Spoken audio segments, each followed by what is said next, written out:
I never imagined my life would turn into a nightmare inside my own home. One moment I was preparing a candlelight dinner with trembling excitement, and the very next moment, I was being humiliated by the man I had loved for 7 years. My name is Emily Carter.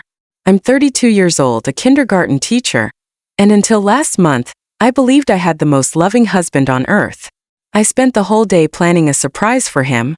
We had just returned from our fertility test consultation, and though the reports weren't fully out yet, I was still hopeful. I decorated the living room with fairy lights, placed his favorite steak on the table, and wore the blue dress he once said made me look like the ocean. I wanted him to feel loved, supported, and cared for, even during this hard phase. But when I heard the front door unlock, I didn't see the man I married. I saw a stranger, and worse, he wasn't alone. My heart stopped as I saw Mark walk in with a woman clinging to his arm, visibly pregnant, her belly almost 9 months along. They were laughing, as if they had just returned from a honeymoon. For a moment I was frozen. I thought maybe I was hallucinating. Maybe this was some cruel prank. But then she smirked, her hand proudly resting on her belly, and Mark casually said, "Oh good, you're here." He didn't even look guilty. He didn't even hesitate. He didn't even acknowledge the tears building in my eyes. "Emily," he said coldly, "this is Vanessa, the woman who's giving me what you couldn't, a child." His words sliced through my chest like a blade. I could feel my knees shaking, but I forced myself to stand straight. "Mark, what is this? Why is she here?" I whispered, hoping, begging, that there was some explanation, some misunderstanding. But instead of explaining, he scoffed. "Don't act dumb. You knew this was coming. We've tried for years. I wasted the prime of my life waiting for you to become a mother. But you failed." Failed. That word echoed in my head like thunder. Failed. I failed. I who spent nights crying on the bathroom floor after every negative test? I who injected hormones, underwent painful treatments, prayed with every fiber of my soul? I opened my mouth to speak, but suddenly Vanessa stepped forward. "Actually, Mark," she said, flipping her silky blonde hair, "I thought we came here to tell her politely, not to drag it." Politely? Drag it? As if they were doing me a favor? "We're moving in," Mark declared, walking past me as if I was invisible. "Vanessa needs care. She's carrying my baby. Real family comes first." My head spun. My heart was pounding so loudly I could barely hear anything else. "You're moving her into my house?" I whispered in disbelief. "Correction," he snapped. "Our house. But now it's going to be mine and Vanessa's. You can stay if you don't cause trouble. Maybe help around. Consider her pregnancy a blessing entering this home." Blessing? Blessing? The woman carrying his child was being called a blessing, while I, his lawful wife, was being treated like an unpaid maid? My fingers curled into fists. I could feel my nails digging into my palm, but I didn't react. Not yet. I just stood there, motionless, watching as they placed their bags on my couch and started acting like they owned the place. Vanessa walked around, inspecting everything as if she was the new queen of the house. She said, patting the cushions. "We'll need to redecorate. Too dull. Maybe something more vibrant. Something more motherly." Something inside me snapped. Not loudly, not visibly, but silently. Like a glass shattering without making a sound. I realized in that moment, I wasn't looking at a betrayal. I was looking at two monsters. But karma has a way of striking when least expected. And that night, I didn't know that within just a few days, the same Mark who mocked me for being infertile would fall to his knees, begging for mercy. Because what he didn't know was that the fertility report he blamed me for wasn't even mine. It was his. Silence filled the room like poison, thick and suffocating. I stood there, emotionless on the outside, but inside a storm was raging. Mark didn't even bother looking at me again. He tossed his jacket over the chair and collapsed on the couch beside Vanessa, placing his hand proudly over her swollen belly as if they were starring in some cheap romance commercial. I wanted to scream.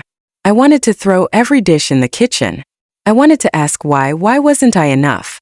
But instead I turned around and slowly walked toward the dinner table I had prepared for him.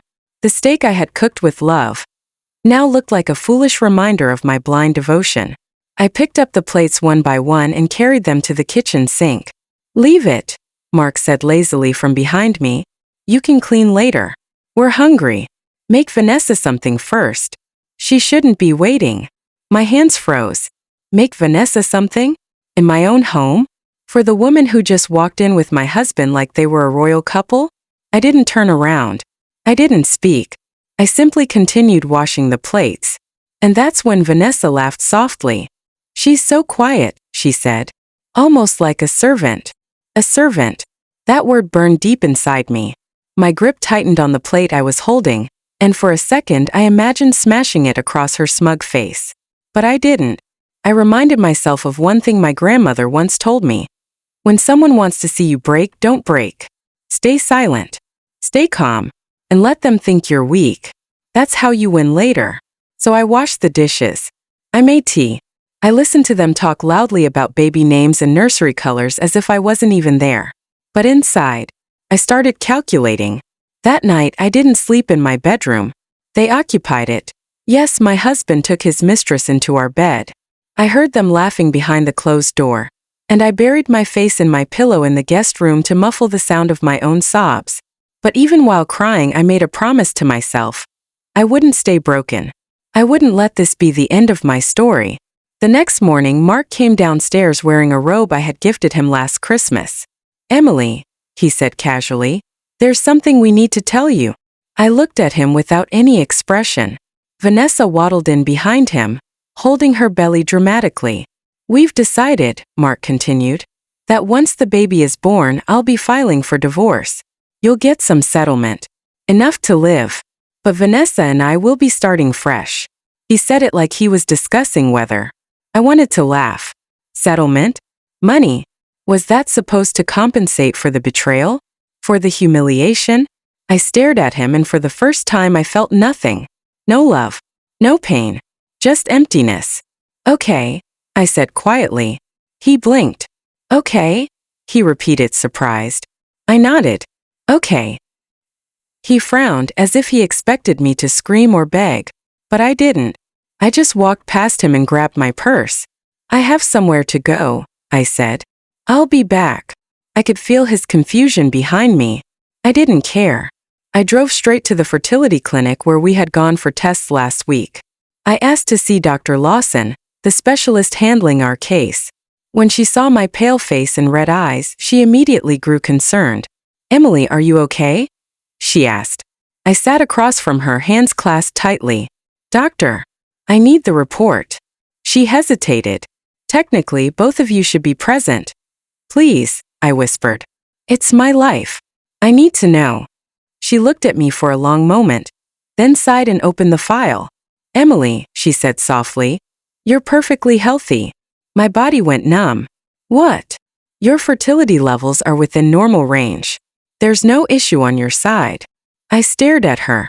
Then why couldn't we? She glanced at the report again. The problem. She paused. Emily, I'm sorry. The issue is with Mark. His sperm count is extremely low. Natural conception is nearly impossible. For a second I felt dizzy. The room spun. I gripped the chair to steady myself. All those years, all the blame, all the guilt I carried, and all this time it wasn't me. It was him. I closed my eyes and exhaled slowly. Doctor, I said calmly, can I get a printed copy? She nodded. Of course. When I walked out of that clinic with the report in my hand, I wasn't the same woman who walked in. I was no longer Emily, the weak wife. I was Emily, the woman holding the truth. And I was ready to use it. As I drove back home, the fertility report lay on the passenger seat like a loaded weapon. Every bump in the road made it slide slightly, and every time it did, I glanced at it and felt a strange calmness take over me. I had cried enough. I had begged enough. Now, I was done being the victim. When I walked into the house, I found Vanessa lounging on the couch, scrolling through baby clothes on her phone, while Mark stood by the kitchen counter drinking coffee from the mug I bought him on our first anniversary. Where were you? He asked casually, not even looking at me. I placed the folded report on the dining table and slid it toward him. Read it, I said. He raised an eyebrow, clearly annoyed at my tone. What's this? Just read it. He grabbed it with mild irritation, unfolding it carelessly.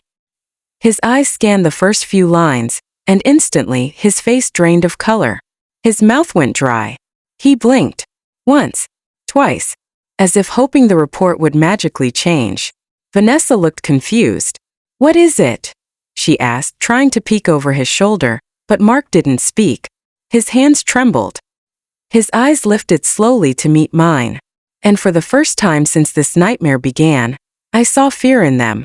This is fake," he croaked. "This is wrong." I laughed softly. "Really? You think a certified medical report is wrong?"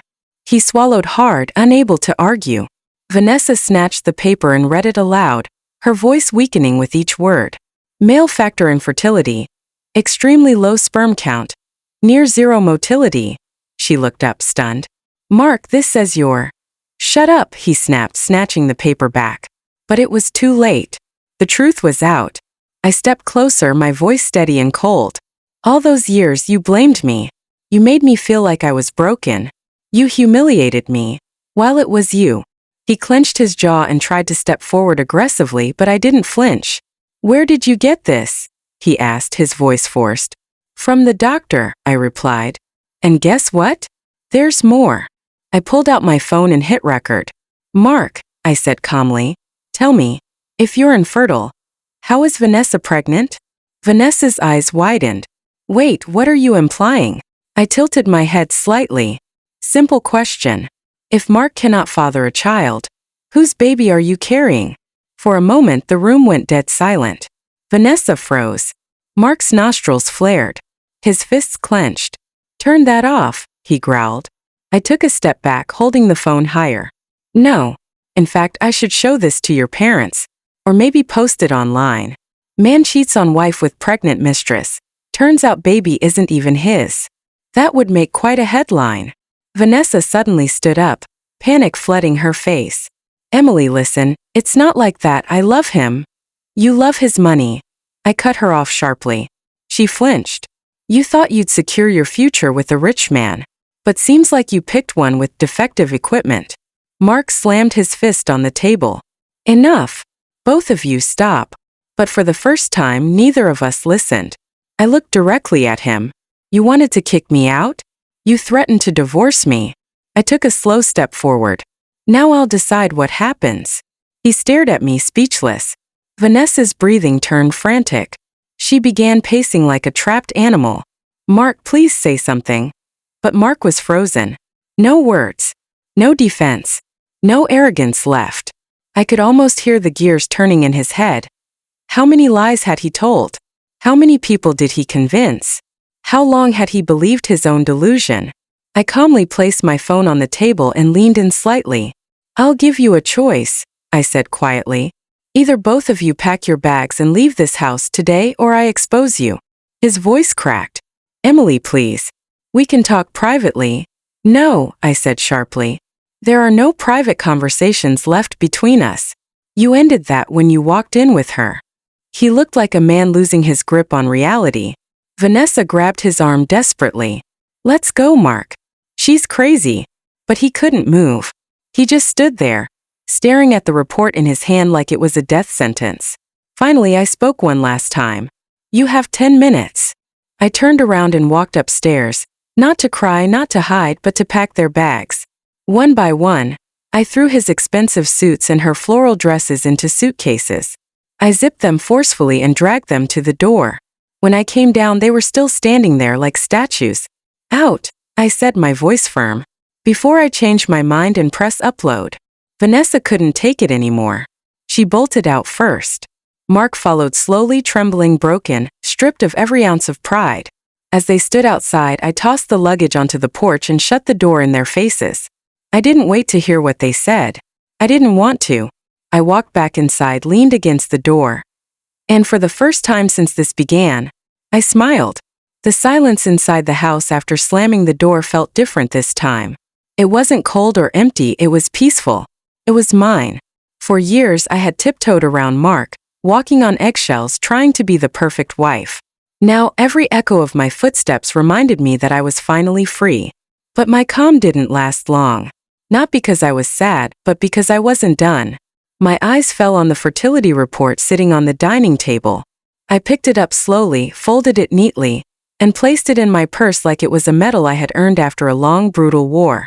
I brewed myself a cup of tea, something I used to do for Mark first. I sat on the couch and took a deep breath. No more tears. No more begging. No more silence. I unlocked my phone and opened my contact list. His mother's number stared back at me. Mrs. Carter loved me, or at least she pretended to. She had always been polite, but I had overheard her once telling someone that a wife's worth is proven when she becomes a mother. I clicked her number and hit call. She picked up instantly. Emily? How are you, dear? Her cheerful tone felt like sandpaper against my ears. I'm fine, I said calmly. I just wanted to let you know that Mark and Vanessa just left my house. Silence. Vanessa? She repeated slowly. Yes, I said. The pregnant woman he cheated on me with. I could almost hear her gasp. Emily, surely you must be mistaken.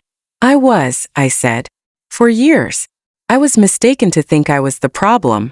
But fortunately, the doctor cleared that up. I forwarded her the fertility report. Within seconds, I heard her exhale sharply. This says. Yes, I cut in.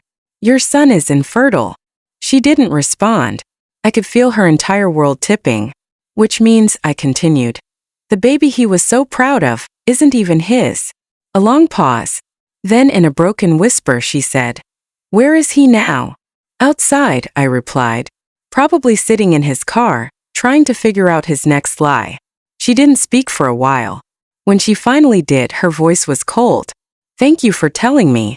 Leave the rest to me. And she hung up. 2 minutes later, my phone buzzed again. This time it was my sister-in-law, Chloe. She had never liked me much. Always snarky, always judgmental. But today she was different. Emily, is it true? Yes, I said simply. He cheated on you? And the baby? Not his, I confirmed. She went silent, then suddenly burst out laughing. Not gentle laughter, loud, hysterical laughter. Oh my God, she said between breaths, he deserves it. I always knew he was arrogant, but this is poetic justice. I didn't laugh. I wasn't in the mood. But I understood now Mark had spent his entire life pretending to be superior, authoritative, untouchable. And now he was exposed. After ending the call, I opened the curtains and peeked outside. Their car was still there. Vanessa was in the passenger seat, hands covering her face while Mark slammed his fists against the steering wheel in frustration. I didn't feel pity. Not even a drop. I closed the curtains again and walked back to the couch. For a moment I wondered, would they come back? Would Mark beg? Would he try to twist the blame again? No, not this time. But suddenly a knock echoed through the house. Sharp. Desperate. I didn't move. Another knock, louder. Emily. It was Mark's voice. I stayed silent. He kept knocking. Please open the door. Just let me explain. Explain? Explain what? The sound of his panic-filled voice would have once broken me. But now it only fueled my strength. He kept knocking for another minute, then suddenly stopped. Silence. Then a softer voice. Emily. I'm sorry. Vanessa. That actually amused me. Sorry. Now she was sorry? She continued. I didn't know. Mark told me you were incapable of conceiving. He said you didn't love him properly. He said he deserved better. My throat tightened. Not from sadness but from disbelief. Even now, even after getting caught, Mark was still painting himself as the victim. I unlocked the door, but didn't open it fully. Just enough to see them standing there broken. I crossed my arms. Mark's eyes were red, his voice weak. Emily, please. Don't ruin my life. I stared at him. You already ruined mine. He swallowed hard. I'll do anything. I'll go to counseling. I'll fix everything. Just don't tell anyone. I raised an eyebrow. Too late. Your mother knows. Your sister knows. And soon everyone will know. His face collapsed. Please. I'm begging. I thought long and hard. I won't post it, I said finally. Relief washed over his face. But, I added, under one condition. He straightened. Anything. You will sign over this house to me. Permanently. And you will leave town. Today. His mouth opened but no words came out. Vanessa grabbed his arm. Do it, Mark. You have no choice. He looked at her defeated. Then at me. Fine, he whispered. I nodded. Good. And I shut the door again. Not gently. Firmly. Like sealing a chapter. I leaned against it, closed my eyes and exhaled. This was no longer just survival. This was justice. And I wasn't done yet. The next morning Mark returned, not with arrogance this time but with paperwork. His lawyer stood beside him on the porch, holding a folder like a funeral document. I opened the door just enough to let them know I was listening. The deed transfer is ready, the lawyer said, not meeting my eyes. Mark's posture was stiff, his face lifeless. His voice barely came out. Just sign it. I didn't say a word. I simply took the papers, shut the door in their faces and walked to the kitchen table. My hands didn't shake. Not this time. I signed every page slowly, savoring every stroke of the pen like sealing a victory. When I was done, I opened the door again. Mark looked at me with hollow eyes. The lawyer took the signed pages back as if handling radioactive material and muttered, "It'll be processed by today. By law, the property is now yours." Mark stepped forward slightly, as if expecting gratitude. I stared at him without blinking. Leave. His shoulders drooped, but he didn't argue. He turned around slowly and began to walk away. But halfway down the porch he stopped. Without turning back he whispered, "Emily, I really did love you." I almost laughed. Almost. You loved control, I said calmly. You loved feeling superior. You loved the idea of being worshipped. That's not love. He stood still for a moment as my words hit him. Then he kept walking. Vanessa followed him silently, but as she passed me, she paused. For the first time, she didn't look smug or victorious. She looked small. Regretful. "Emily," she whispered. I'm sorry." I looked at her for a long second. Not with sympathy. Not with anger. Just clarity. "I hope," I said softly, "you find someone who doesn't lie." She nodded slowly, then left. I closed the door once more. And this time, I knew they wouldn't come back. I should have felt relieved, victorious, triumphant.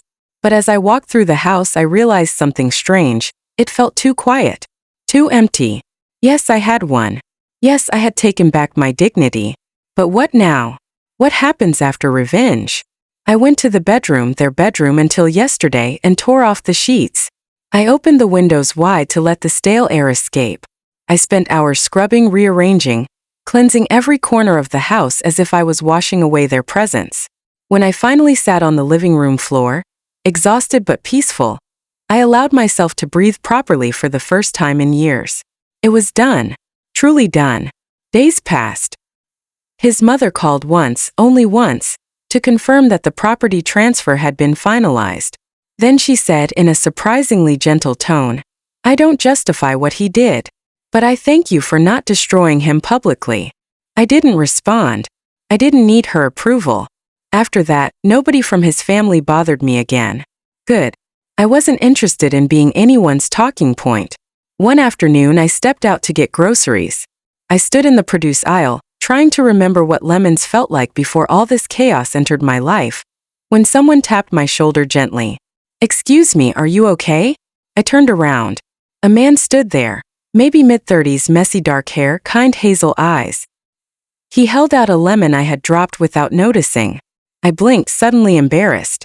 "Oh, thank you," I said, forcing a smile. He smiled back politely and walked away. Just a stranger. Nothing more. But somehow, that small interaction stayed with me.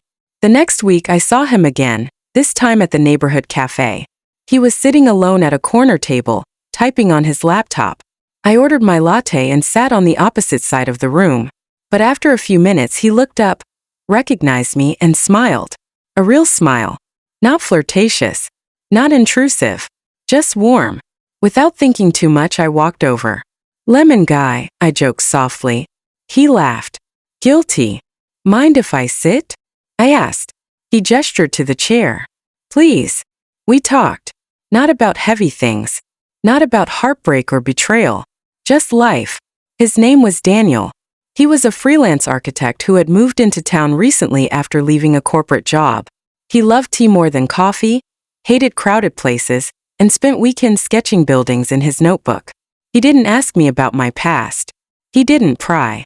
He just talked like we were two calm souls sharing a quiet moment in a loud world. When I got home that evening, I realized something. I had smiled. Genuinely. Not out of politeness. Not out of performance. Just because it felt natural. And that was when it hit me. My story wasn't ending with betrayal. It wasn't ending with revenge. It wasn't even ending with independence. No, my story was just beginning. And this time, I was writing it on my terms. Weeks passed, and with every sunrise I felt lighter. Not because everything was perfect, but because I was finally breathing without permission. I rearranged the house, repainted the living room, replaced the curtains, and bought new bedsheets, yellow and white, cheerful and bright. It was strange how changing small things could heal big wounds. Sometimes healing wasn't loud. Sometimes it was just choosing a new color. Daniel and I met often, sometimes at the cafe, sometimes at the park, sometimes accidentally at the grocery store.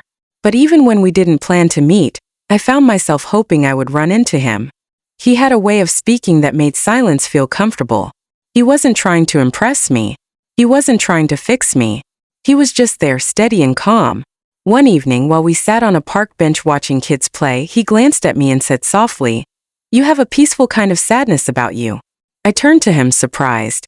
Is that a compliment or an observation? He smiled. Both. I didn't respond at first. I watched a little girl laughing as bubbles floated around her. I used to think peace would come after everything made sense, I said quietly. But now I'm realizing, peace comes when you stop trying to understand everything. He looked at me gently. Whatever you went through, I'm glad you made it out. I didn't tell him the details. Not yet. But something inside me whispered maybe someday. Meanwhile, life wasn't so peaceful for Mark. I didn't go searching for updates, but news has a way of finding you. Chloe messaged me one night. He's gone broke, she wrote bluntly. Vanessa left him. Turns out the baby's father is some fitness trainer. She ran off with him.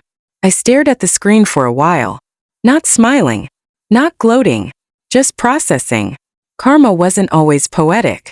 Sometimes it was messy, unfair, and late. But it came. Mark had lost everything.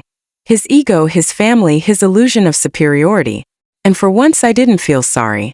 I didn't feel pity. I felt closure.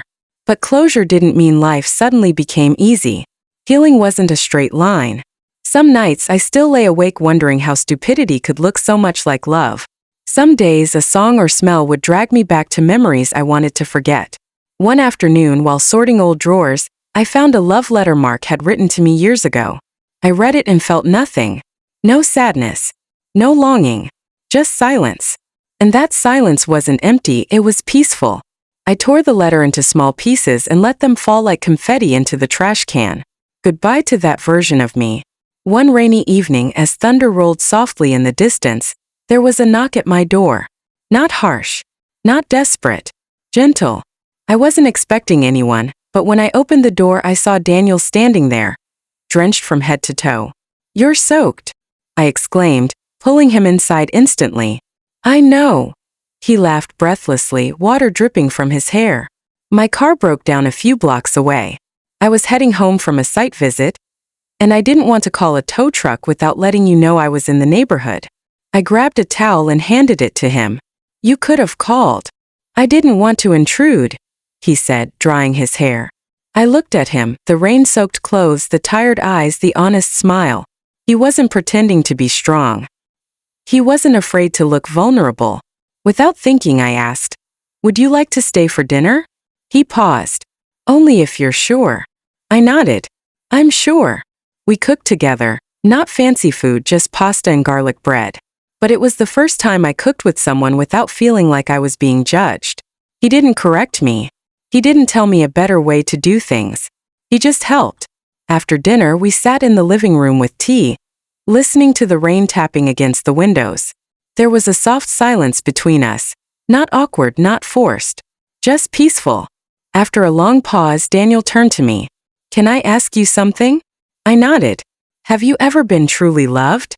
The question stunned me. I opened my mouth and closed it again. I didn't know how to answer.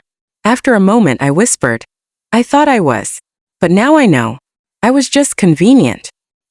He looked at me with something tender in his eyes. One day, he said softly, someone is going to love you the way you deserve to be loved all along. Without conditions. Without ego. Without games. My throat tightened. I blinked away tears. And for the first time since my world had fallen apart, I believed him. I didn't wait another second. I walked upstairs calmly, went straight into the bedroom, took out a suitcase and started packing my clothes, folding each one carefully, not like an angry wife storming out, but like a woman done with the drama of immature hearts. Jason finally realized things were slipping out of his control. Emily, stop. Where are you going? You can't just leave, he shouted, following me like a panicked child afraid of being abandoned. I zipped my suitcase without even looking at him. I'm done living with someone who treats me like an option. You chose her? Then stick with her. Don't chase me now. He grabbed my wrist, but I calmly pulled away. Don't touch me, I said firmly, and for the first time I saw fear in his eyes, not fear of losing me, but fear of being exposed as the villain in his own story. As I reached the door, Vanessa appeared again, still holding her stomach dramatically as if performing for a soap opera. Oh, leaving already? She taunted. I turned to her slowly, giving her one last glance. Enjoy the throne you stole, I said softly. Just remember, when a woman enters a man's life by breaking another woman, she should never expect loyalty. Her smirk faded. She wasn't expecting grace. She wanted a fight. But I denied her that pleasure. I rolled my suitcase out of the house, stepping into the night air, feeling the cold wind, but inside I felt strangely warm. Free. I didn't know where I was going. I just knew I was never coming back. I drove to a cheap hotel nearby. As I sat alone in that silent room, I thought I'd break down. I thought I'd cry until morning. But surprisingly, I didn't cry. Instead, I felt peace. No yelling. No humiliation. No forced smiles. Just me and my heartbeat. For years, I begged God for a child. Tonight, for the first time, I realized I was his child too. And he didn't create me to be someone's emotional punching bag. I whispered to myself, this isn't the end. This is the prologue to something greater. The next morning, I went to work at the kindergarten like nothing had happened. My little students ran toward me with their usual excitement. Teacher Emily, look, I drew you a son, a tiny girl named Lilly said, handing me a crayon drawing. My chest tightened, not with pain but with a realization. Maybe motherhood wasn't only about giving birth. Maybe it was about loving, nurturing, and protecting. And I was already a mother to dozens of hearts. Days passed. I didn't reply to Jason's messages. I didn't answer his calls. He texted things like, I'm sorry. Let's talk. I didn't mean to hurt you. But I didn't respond. Silence was my answer. But then, something unexpected happened. One evening as I was leaving school, I noticed a figure sitting on the bench outside crying. My heart stilled. It was Vanessa. But this Vanessa wasn't glowing, confident, or victorious. She looked terrified. Completely shattered. She stood up and rushed toward me. Emily, please. I didn't know who else to come to, she whispered, trembling. I stepped back in confusion. What do you want from me? She covered her face and sobbed. Jason hit me. My breath stopped. What? She nodded, shaking. He pushed me last night. Said I'm too much to handle. I didn't know he was violent. I thought he only yelled at you because you were weak. I didn't know. Her voice broke. He's a monster. I didn't know what to feel. Sympathy? Satisfaction? Anger? She continued. I'm pregnant and scared. I thought I would win, but I'm trapped. I'm sorry, Emily. I swear I'm sorry. Please help me.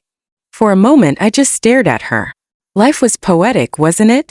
The same woman who stood beside my husband and mocked me was now seeking shelter in the very arms she once wounded. I calmly said, come with me. I took her to a women's protection center nearby. She kept thanking me through her tears. Before leaving, she held my hand. You're stronger than both of us. I wish I had known that earlier. That night I lay in bed, staring at the ceiling thinking, Jason didn't betray me because I was weak. He betrayed me because he was weak. I didn't lose a husband. I escaped a disaster. But destiny wasn't done yet. Because the next morning, something happened that none of us were prepared for. Next morning, as I unlocked the door of my classroom, I saw someone standing inside, facing the window. Tall frame. Familiar shoulders. My heart stiffened. Jason. He turned slowly, his face pale and eyes swollen as if he hadn't slept all night. Emily, please. Just hear me out. I gripped the door, keeping distance. His voice cracked. I lost everything in one night. Vanessa filed a report against me. Police are looking for me. My brows furrowed. Why are you here, Jason? He stepped closer but kept his hands raised as if approaching a frightened animal. Because I realized something too late. You were never weak. You were just kind. And I mistook your kindness for submission. I didn't reply. He swallowed deeply, voice trembling. When she screamed at me last night, saying I wasn't half the man you were as a woman, that's when it hit me. I didn't leave you because you couldn't be a mother. I left you because I didn't know how to be a father. His voice broke. I was scared. Scared of responsibility. Scared of failure. Scared of not being enough. So I blamed you instead. Tears welled in his eyes, but I felt nothing anymore. Pain had already burned away every emotion inside me. All that was left was clarity. Jason, I said calmly, I spent years waiting for you to see my worth. But now that I finally see it myself, I no longer need your validation. He stood frozen. I continued, you didn't just lose a wife. You lost the only person who loved you without conditions. He stepped back as if my words hit harder than any slap. Please give me one more chance, he whispered. I shook my head. You already had more chances than you deserved. Suddenly, tiny footsteps echoed behind me. Little Lily, my student, peeked in curiously. Teacher Emily? Are you okay? I smiled at her softly. Yes, sweetheart. Then I looked at Jason. Goodbye. I walked past him holding Lily's little hand, as if life itself was reminding me that love still existed, just in different forms. Days later, I filed for divorce. The court granted it faster than I expected. Jason tried to reach me several times, even waited outside the school sometimes, but I never engaged. I was done being haunted by my past. One evening, as I was closing the classroom, the principal walked in with a gentle smile. Emily, I have news. My heart paused. Good news, I hope? She nodded. We've selected you to lead the new child outreach program. You'll be working with orphaned and abandoned children. Not just as a teacher, but as their guardian. My breath caught. Guardian. My eyes welled up. Was this my second chance at motherhood? Not through blood but through love? That night, I visited the protection center to check on Vanessa. She was calmer now, working on gaining custody of her baby safely. When she saw me, she stood up with gratitude in her eyes. Emily, I'll never forget what you did for me. Thank you for being the woman I couldn't be. I simply nodded. I wasn't her friend. I wasn't her enemy. I was just free. Weeks passed. My outreach program began. I met dozens of children with sad pasts but hopeful eyes. One little boy, about 5 years old, clung to my skirt shyly on the first day. Do you have a mom? He asked softly. I smiled warmly.